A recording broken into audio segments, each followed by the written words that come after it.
കഴിഞ്ഞ 10 വർഷം തുടർച്ചയായി കേരളത്തിൻ്റെ ഭരണസാരഥ്യം മറ്റാർക്കും ഇതുവരെയും പറ്റാത്ത രീതിയിൽ നിർവഹിക്കാനുള്ള അവസരം താങ്കൾക്ക് ലഭിച്ചു. താങ്കൾക്കെന്ന പോലെ തന്നെ ഇടതുപക്ഷ മുന്നണിക്കും ലഭിച്ചു.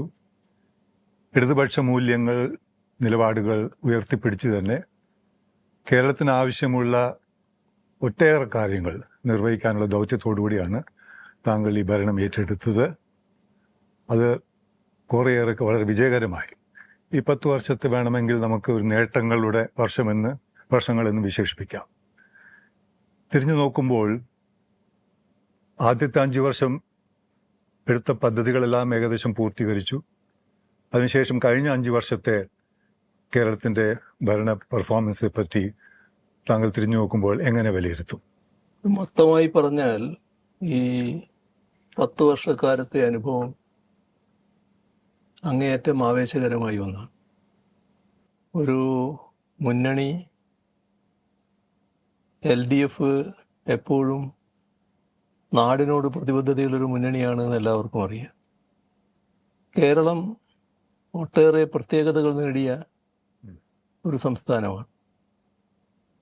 പല കാര്യങ്ങളിലും നമുക്ക് മുന്നിട്ട് നിൽക്കാൻ കഴിഞ്ഞു. പക്ഷേ 2016 കേരളം എത്തി നിന്നൊരവസ്ഥയുണ്ട്.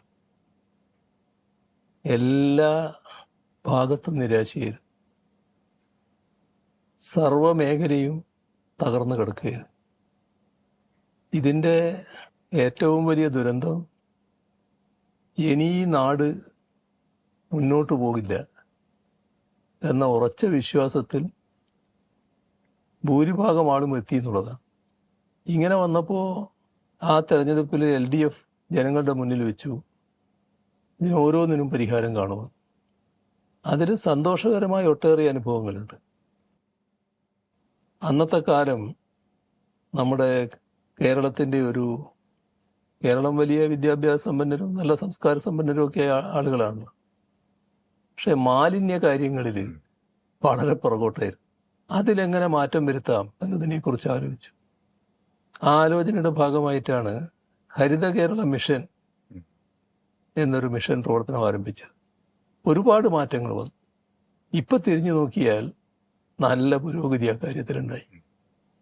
നാട് മാലിന്യ കാര്യത്തിൽ വലിയ നിർമ്മാർജ്ജന രീതിയിൽ മുന്നോട്ട് പോകാനായി. എവിടെ നോക്കിയാലും പഴയ പോലെ മാലിന്യ കൂമ്പാരം കാണാനാവില്ല.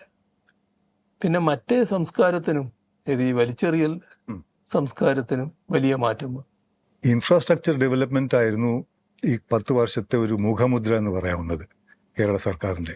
മാലിന്യ സംസ്കരണം അതിലൊരു പ്രധാന ഒരു കണ്ണിയാണ്. അതുകൂടാതെ പക്ഷെ ഇത് നിർവഹിച്ചെടുക്കാൻ ആധാരമായിട്ട് പറയപ്പെടുന്നത് താങ്കളുടെ വളരെ നിശ്ചിതാർത്ഥമായും കർക്കശമെന്ന് തന്നെ പറയട്ടെ ഉള്ള നിലപാടുകളാണ്. 2016 കാലഘട്ടത്തിൽ പറഞ്ഞു ഈ ഗെയിൽ പൈപ്പ് ലൈൻ പദ്ധതി ഒരുപാട് എതിർപ്പുകൾ നേരിട്ടും അത് അതിജീവിച്ചും അത് നടപ്പിലാക്കി. അതിനുശേഷം ഇപ്പോൾ നാഷണൽ ഹൈവേ 66-ൻ്റെ 6 നിര പാത വികസനം പൂർത്തീകരിച്ചുകൊണ്ട് വരുന്നു. വിഴിഞ്ഞം പദ്ധതിയുടെ ആദ്യഘട്ടം സമാപിക്കുന്നു.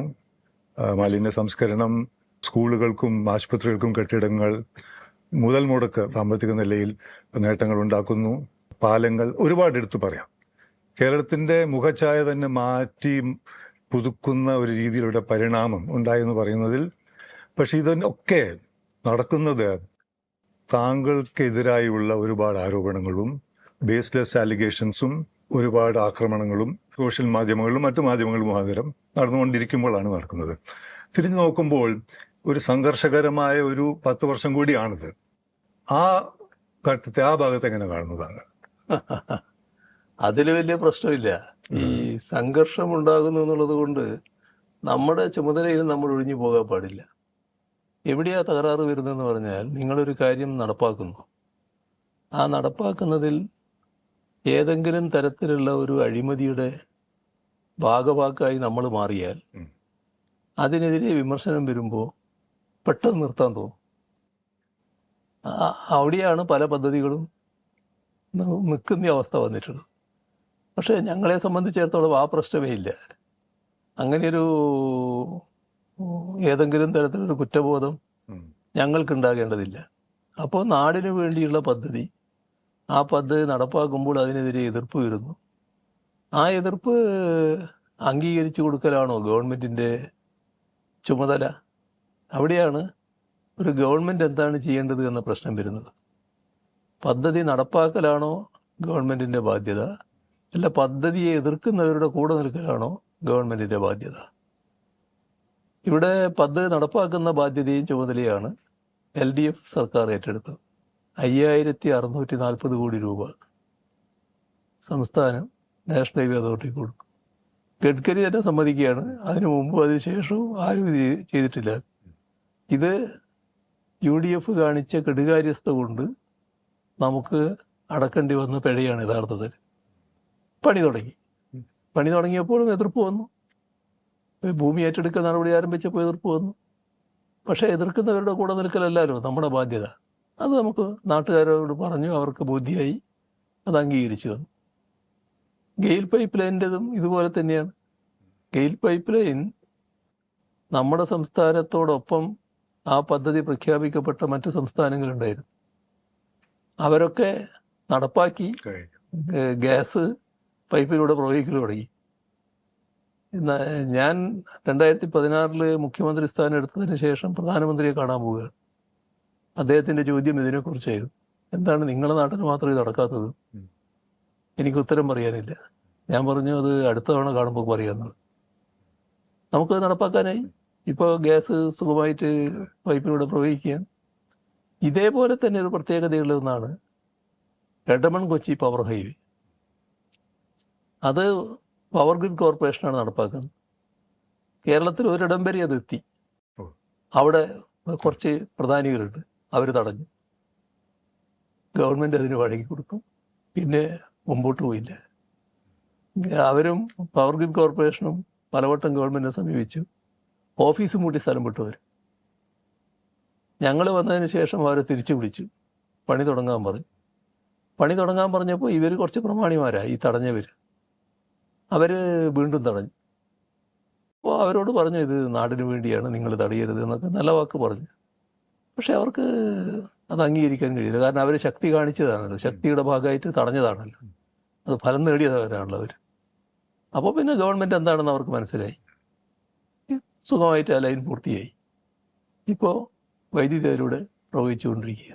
അപ്പോൾ അവിടെയാണ് ഞാൻ നേരത്തെ പറഞ്ഞ പ്രശ്നം വരുന്നത്. ആരുടെ കൂടെയാണ് ഗവൺമെൻറ് നിൽക്കേണ്ടത്? ഏതിൻ്റെ കൂടെയാണ്? പദ്ധതിയുടെ കൂടെയാണോ പദ്ധതി എതിർക്കുന്നവരുടെ കൂടെയാണോ? ഞങ്ങൾ പദ്ധതി നടപ്പാക്കാനാണ് നിലകൊണ്ടത്. ഒരു ഗവൺമെന്റിന്റെ കാലാവധിയും ഇങ്ങനെ ഏറ്റെടുക്കുന്ന പദ്ധതികളുടെ കാലാവധിയും തമ്മിൽ കോടെർമിനസ് ആയിരിക്കില്ല. ഇപ്പോൾ ഉദാഹരണത്തിന് ഒരു 6 ലക്ഷം സ്ക്വയർ ഫീറ്റ് ഉള്ള കൊച്ചിയിലെ ക്യാൻസർ റിസർച്ച് ഇൻസ്റ്റിറ്റ്യൂട്ടിന്റെ പണി, അതിന്റെ പദ്ധതി തുടങ്ങി വെച്ചു. അടുത്ത 2 ആഴ്ച മുമ്പ് വയനാടും കോഴിക്കോടും തമ്മിലുള്ള ദൂരം ഒരു 1.5 മണിക്കൂറിലേക്ക് ചുരുങ്ങുന്ന രീതിയിൽ ട്വിൻ ട്യൂബ് ടണൽ ടെക്നോളജി, അത് ഇന്ത്യയിൽ തന്നെ ഏറ്റവും ദൈർഘ്യമേറിയ ടെക്നോളജി ഒരു പദ്ധതിയാണ്. അത് താങ്കൾ തന്നെ ഉദ്ഘാടനം ചെയ്തു. ഇതൊരു ഗവൺമെന്റിൽ ഒതുങ്ങി നിൽക്കുന്നതല്ല.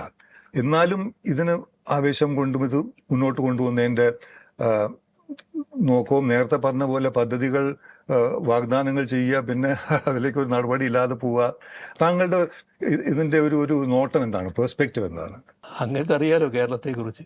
പണ്ട് ഇവിടെ ഒരു ഇൻവെസ്റ്റർ ഫ്രണ്ട്ലി അല്ല എന്നുള്ളൊരു ധാരണയോ തെറ്റിദ്ധാരണയോ ഉണ്ടായിരുന്നു. അത് മാറി വരുന്നുണ്ട്. 2016 മുൻപ് കേരളം വ്യവസായത്തിന് പറ്റിയൊരു നാടല്ല എന്നാണ് ഒരു ധാരണ.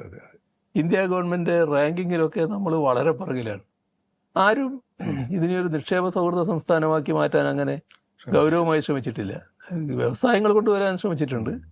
പക്ഷേ ഇന്ത്യയിലെ ഒന്നാമത്തെ സംസ്ഥാനം എന്ന നിലയിലേക്ക് എത്തിക്കാൻ വേണ്ടി വലിയ ശ്രമം നടത്തിയിട്ടില്ല.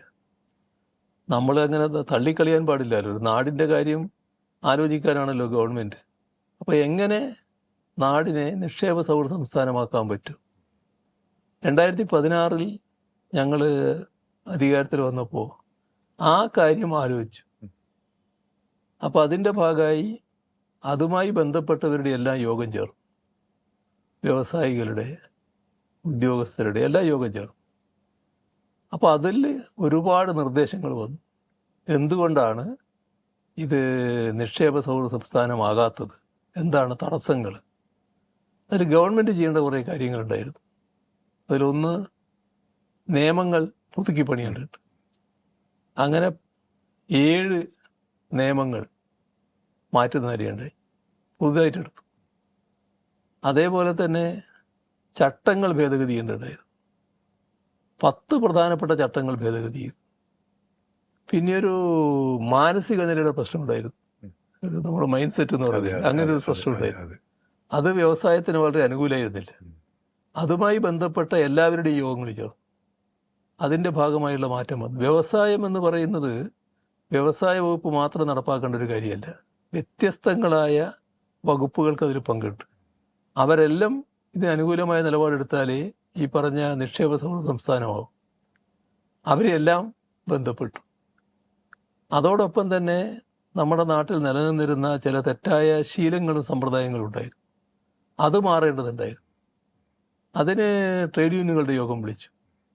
ട്രേഡ് യൂണിയനുകൾ വളരെ പോസിറ്റീവായ നിലപാടെടുത്തു. അങ്ങനെ എല്ലാം കൂടി വന്ന് 2021 അപ്പോഴേക്ക് ആ വർഷം കഴിഞ്ഞു, ആ കാലഘട്ടം കഴിഞ്ഞു. പക്ഷേ 21 LDF-ന് തന്നെ തുടർഭരണം കിട്ടി. എവിടെയാണോ അവസാനിപ്പിച്ച് അവിടെ തുടങ്ങാൻ കഴിയും. അത് നല്ല രീതിയിലെത്തി. അങ്ങനെയാണ് നമ്മൾ നിക്ഷേപ സൗഹൃദ സംസ്ഥാനമായത്. ഇപ്പോൾ കേരളമാണ് ഇന്ത്യയിൽ 1-ാം നമ്പർ സംസ്ഥാനമായി നിൽക്കുന്നത്. ഒരു തവണയല്ല, 2 തവണ തുടർച്ചയായിട്ട് അത് വന്നു. കേരളം എന്നത് ഒരു നിക്ഷേപ സൗഹൃദ സംസ്ഥാനം മാത്രമല്ല. ഇന്ന് കേരളമാണ് നിക്ഷേപത്തിന് ഏറ്റവും പറ്റിയ സ്ഥലം എന്ന് കാണുന്ന അവസ്ഥയിലേക്ക് വന്നിരിക്കുന്നു. കേരളത്തിൻ്റെ യഥാർത്ഥ കരുത്തെന്ന് പറയാവുന്നത് ഇവിടെ നിലനിന്ന് വരുന്ന പല വിഭാഗങ്ങളും തമ്മിലുള്ള വളരെ അടുപ്പമുള്ള ബന്ധങ്ങൾ. ഇതിന് ശിഥിലം പറ്റുന്ന രീതിയിൽ ചില സംഭവ വികാസങ്ങൾ ഇല്ലേ എന്നൊരു സംശയം ഉയരുന്നുണ്ട്. അതിനെപ്പറ്റി താങ്കളുടെ അഭിപ്രായം എന്താണ്? കാരണം ഇപ്പോൾ ഇന്ത്യയിൽ മതന്യൂനപക്ഷങ്ങൾക്ക് അന്തസ്സോടെയും ഭദ്രതയോടെയും ജീവിക്കാൻ പറ്റുന്ന അപൂർവം ചില സംസ്ഥാനങ്ങളിൽ ഒന്നാണ് കേരളം. പക്ഷേ ഈ മതന്യൂനപക്ഷങ്ങൾ തന്നെ ഇത് തിരിച്ചറിയുന്നുണ്ടോ എന്നുള്ളൊരു ചോദ്യം വരുന്നുണ്ട്. ഉദാഹരണത്തിന് അടുത്ത കാലത്തൊരു വലിയൊരു ദുർപ്രചരണം, അത് നമ്മൾ ഇത്തിരി ഒന്ന് നോക്കിയാൽ മനസ്സിലാകും ദുർപ്രചരണമാണെന്ന്. സാറിൻ്റെ ഉത്തരവാദിത്വം ഈ സാറെന്ന് പറയുന്ന ഇതിന് നടത്തുന്നത് ഇടതുപക്ഷ മുന്നണി അല്ല സർക്കാർ അല്ലെങ്കിൽ ഇടതുപക്ഷമാണെന്നുള്ളൊരു ദുർപ്രചരണം നടക്കുന്നുണ്ട്. അപ്പം ഇങ്ങനെയുള്ള ഈ വെല്ലുവിളികളെ ഇതൊരു പുതിയൊരു ഒരു അനുഭവമായിട്ടാണ് എനിക്ക് തോന്നുന്നത്. എങ്ങനെ നേരിടുന്നു നിങ്ങൾ? അതിനെപ്പറ്റി എന്താ? കേരളം എല്ലാ കാലത്തും കൃത്യതയാർന്ന നിലപാട് സ്വീകരിച്ചു പോകുന്ന ഒരു സംസ്ഥാനമാണ്. അതുകൊണ്ട് തന്നെ മതനിരപേക്ഷതയുടെ ശക്തമായൊരു വിളനിലമായിട്ടാണ് കേരളം നിലകൊള്ളുന്നത്. അത് വെറുതെ ഉണ്ടായതല്ല.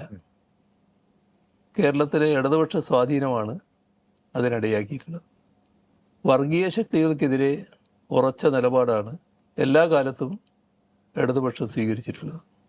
അതുകൊണ്ട് തന്നെ ഏതെങ്കിലും ഘട്ടത്തിൽ ചില്ലറ വോട്ടിനു വേണ്ടി വർഗീയതയെ പ്രീണിപ്പിക്കുന്ന നിലപാട് ഇടതുപക്ഷം സ്വീകരിച്ചിട്ടില്ല. ആ കാരണത്താൽ തന്നെ എല്ലാ വർഗീയ ശക്തികളും ഒരേപോലെ ശക്തമായി ഇടതുപക്ഷത്തെ എതിർക്കാറുമുണ്ട്. ഇപ്പം നമ്മുടെ കേരളത്തിൻ്റെ അനുഭവം എടുത്താൽ ഈ കഴിഞ്ഞ 10 വർഷക്കാലം ഒരു വർഗീയ കലാപമോ വർഗീയ സംഘർഷമോ ഇല്ലാത്ത നാടാണ് കേരളം. അത് കൃത്യതയാർന്ന നിലപാടിൻ്റെ ഭാഗമായിട്ടാണ്. എന്നാൽ വർഗീയ ശക്തികളില്ലാത്ത നാടാണ് കേരളം എന്ന് പറയാൻ പറ്റില്ല. ചില വർഗീയ ശക്തികൾ രാജ്യത്തെ അവരുടെ ഏറ്റവും കരുത്തുറ്റ സംഘടന കേരളത്തിലാണ് എന്ന് അഭിമാനിക്കുന്നവരാണ്.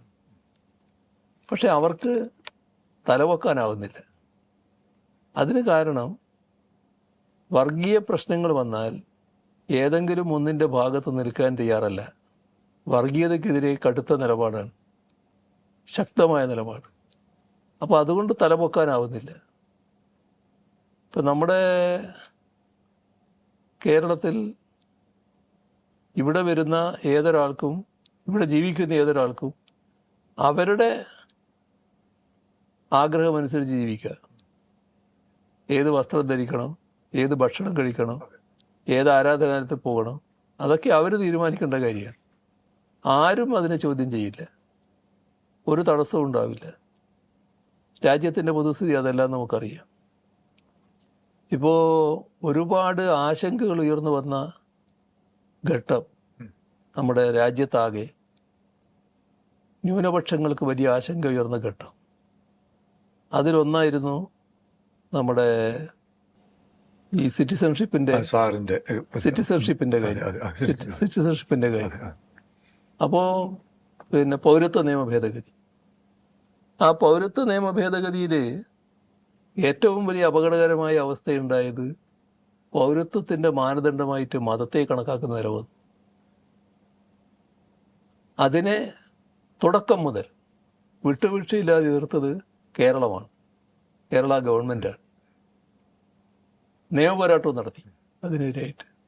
മാത്രമല്ല, വലിയ തോതിലുള്ള പൊതുവായ ഇടപെടലുകൾ നടത്തും കേരളത്തിൽ. എന്നാൽ അതിൻ്റെ തുടർച്ചയായിട്ടാണ് അങ്ങ് പറഞ്ഞ രീതിയിലുള്ള SIRൻ്റെ പ്രശ്നം വന്നത്. SIRൻ്റെ പ്രശ്നം വന്നപ്പോഴും ഈ പറഞ്ഞ വോട്ടവകാശം സംരക്ഷിക്കുക, ആ വോട്ടവകാശം നിഷേധിക്കുന്നതിനെതിരെയുള്ള ശക്തമായ നിലപാടെടുക്കുക, ഇതൊക്കെ കേരളം കൃത്യമായി സ്വീകരിച്ചു പോയിട്ടുണ്ട്. ആ കാര്യത്തിൽ എല്ലാവർക്കും ബോധ്യമുള്ള കാര്യമാണ്. നമ്മുടെ കേരളത്തിലുണ്ടായ ഒരു പ്രത്യേകത, ഇത്തരം കാര്യങ്ങൾ കേരളത്തിലെ ന്യൂനപക്ഷ വിഭാഗങ്ങളിൽ വലിയ മതിപ്പ് LDFനെ കുറിച്ച് ഉണ്ടാക്കുന്നതിനിടയായി. നേരത്തെ അങ്ങനെയായിരുന്നില്ല, കുറേ കാലം മുമ്പ്, ഇപ്പോഴല്ല, ചില തെരഞ്ഞെടുപ്പുകൾക്ക് മുൻപാണ്. ഇത് തൊട്ട് മുമ്പിലത്തെ 1-2 തെരഞ്ഞെടുപ്പല്ല ഞാൻ പറയുന്നത്, അതിനു മുമ്പ്. ആ ഘട്ടത്തിൽ ന്യൂനപക്ഷത്തെ പലതും പറഞ്ഞ് തെറ്റിദ്ധരിപ്പിക്കുകയായിരുന്നു.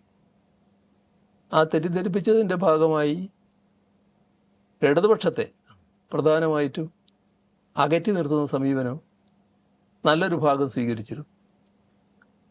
പക്ഷെ അവർക്ക് ഒരുപാട് അനുഭവമുണ്ടായി. ആ അനുഭവത്തിൽ ശരിയായ നിലപാട് സ്വീകരിക്കുന്നത് ഇടതുപക്ഷമാണ്. കൃത്യമായി വർഗീയത എതിർക്കാൻ തയ്യാറാകുന്ന ഇടതുപക്ഷമാണ്. ഒരു ചാഞ്ചാട്ടവും ഇല്ല, ഒരു തരത്തിലുള്ള വിട്ടുവീഴ്ചയില്ല. ജീവൻ കൊടുത്തും പോരാടാൻ തയ്യാറാവുകയാണ്. പലയിടത്തും ജീവൻ കൊടുത്ത് പോരാടുന്ന ദൃശ്യം അവർ കാണുകയാണ്. ഇതൊക്കെ വന്നപ്പോൾ മനോഭാവത്തിൽ മാറ്റം വന്നു. രാജ്യത്ത് സ്വീകരിക്കുന്ന നിലപാടിലും ഇടതുപക്ഷം പൊതുവെ ന്യൂനപക്ഷ സംരക്ഷണത്തിന് വേണ്ടി നിലകൊള്ളുന്നു. അപ്പോൾ അതിൻ്റെ ഭാഗമായി മനോഭാവത്തിൽ മാറ്റം വന്നു. നല്ലതുപോലെ LDFനെ ഇവിടെ സ്വീകരിക്കുന്ന നില വന്നു. ഇത് വൻതോതിൽ പ്രയാസം ചിലർക്കുണ്ടാക്കി. ആ പ്രയാസം ഉണ്ടാക്കിയതിൻ്റെ ഭാഗമായി ഈ ന്യൂനപക്ഷ വിഭാഗത്തിൽ ഇടതുപക്ഷ സ്വാധീനം വരാൻ പാടില്ല എന്ന് കണ്ടുകൊണ്ട് തെറ്റായ പ്രചരണങ്ങൾ അഴിച്ചുവിടാൻ ശ്രമിക്കുക. അതിൻ്റെ നീക്കങ്ങൾ എങ്ങനെയാണെന്ന് പറഞ്ഞാൽ പരസ്യമായിട്ടല്ല, രഹസ്യമാണ്, മർമറിങ് ക്യാമ്പയിനാണ്. പലരും വീട്ടിൽ പോയി പറയുകയാണ്. പിന്നെ ഇപ്പോഴത്തെ കാലത്ത് വാട്സപ്പ് മെസ്സേജുകൾ അതുപോലുള്ള കാര്യങ്ങളുണ്ടല്ലോ, സന്ദേശങ്ങൾ അയക്കുകയാണ്. അപ്പോൾ വളരെ പാവപ്പെട്ടവരുണ്ട് ഒരുപാട് ആളുകൾ. ആ പാവപ്പെട്ടവർ പലതും തെറ്റിദ്ധരിക്കപ്പെടും. അതിൽ ഒരു ഭാഗം നമ്മുടെ ഇവരെയെല്ലാം ഇവിടുന്ന് പറഞ്ഞേക്കാൻ വേണ്ടി കേരള ഗവൺമെൻറ് ഈ SIR നടപ്പാക്കുകയാണ് എന്ന് പറഞ്ഞതാണ്.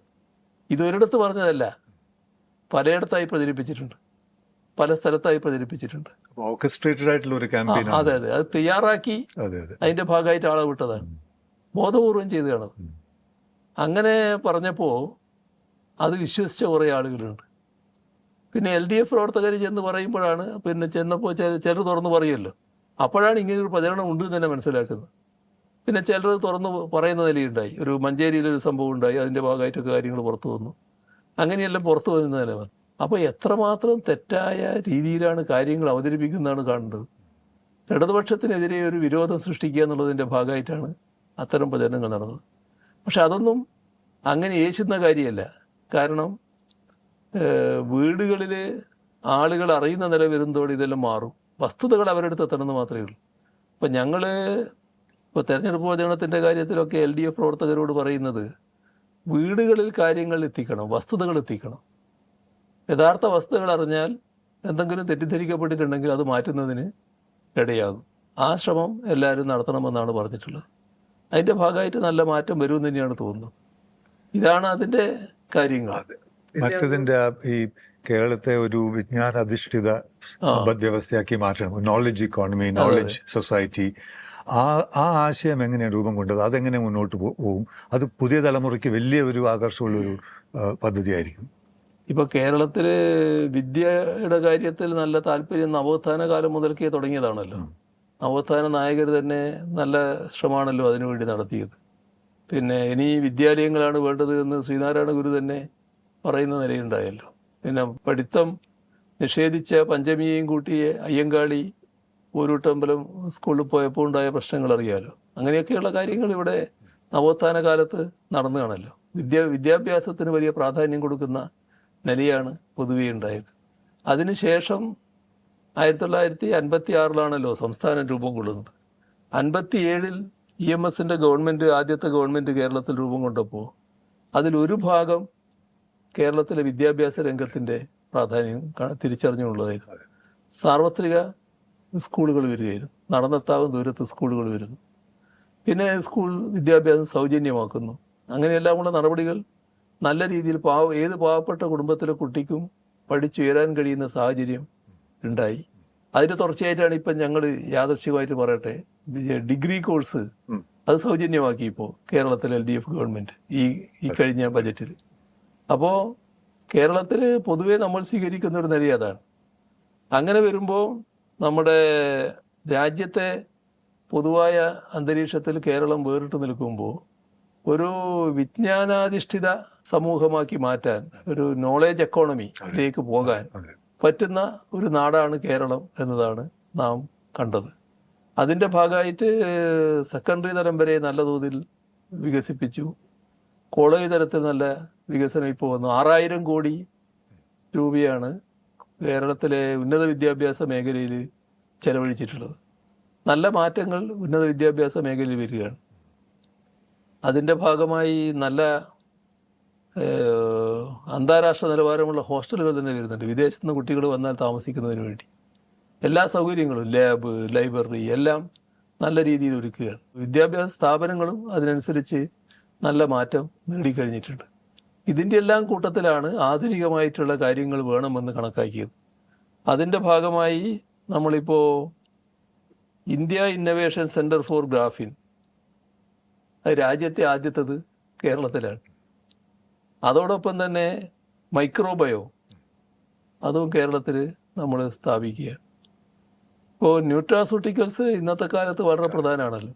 ന്യൂട്രാസ്യൂട്ടിക്കൽസും നമ്മൾ സ്ഥാപിക്കുകയാണ്.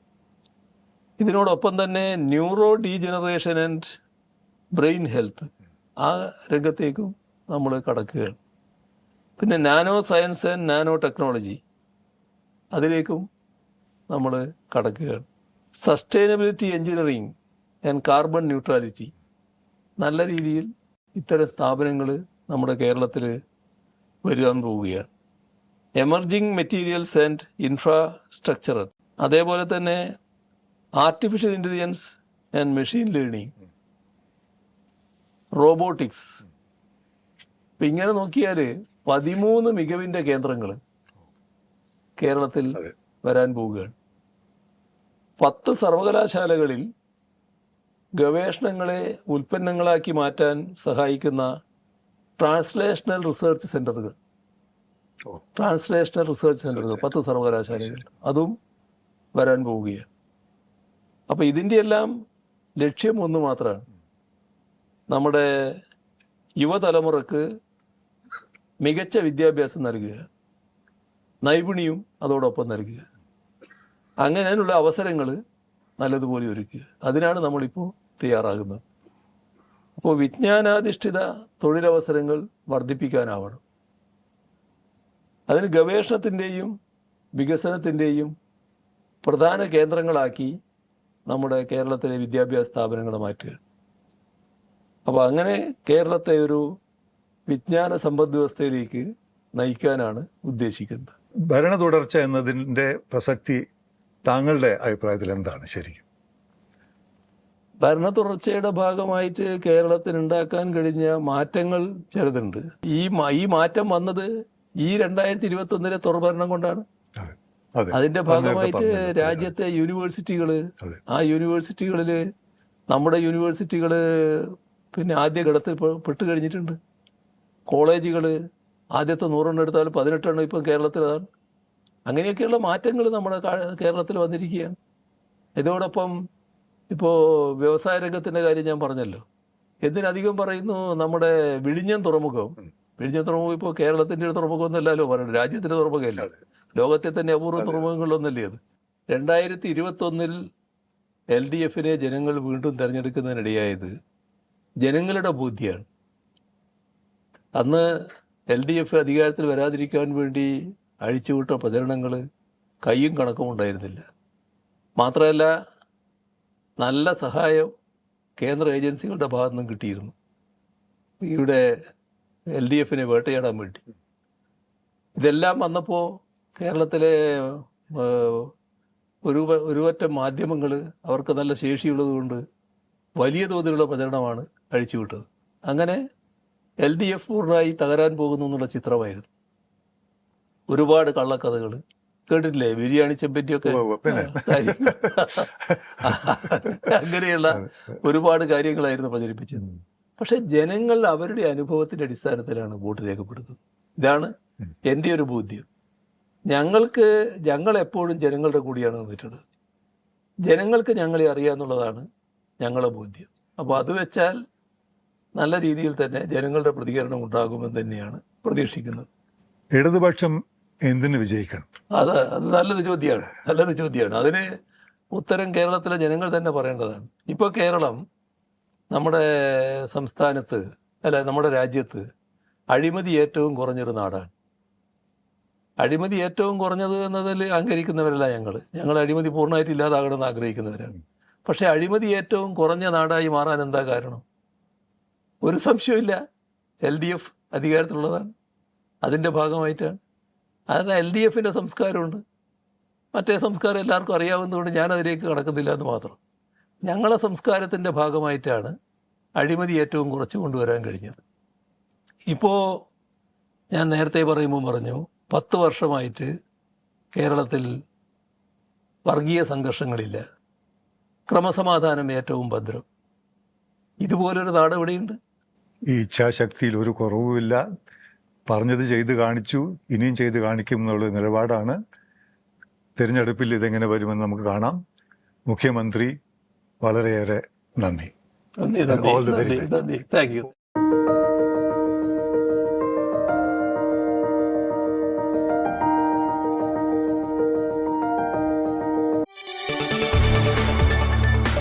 കൂടുതൽ വാർത്തകൾക്ക് News 18 Keralam YouTube channel subscribe ചെയ്യുക.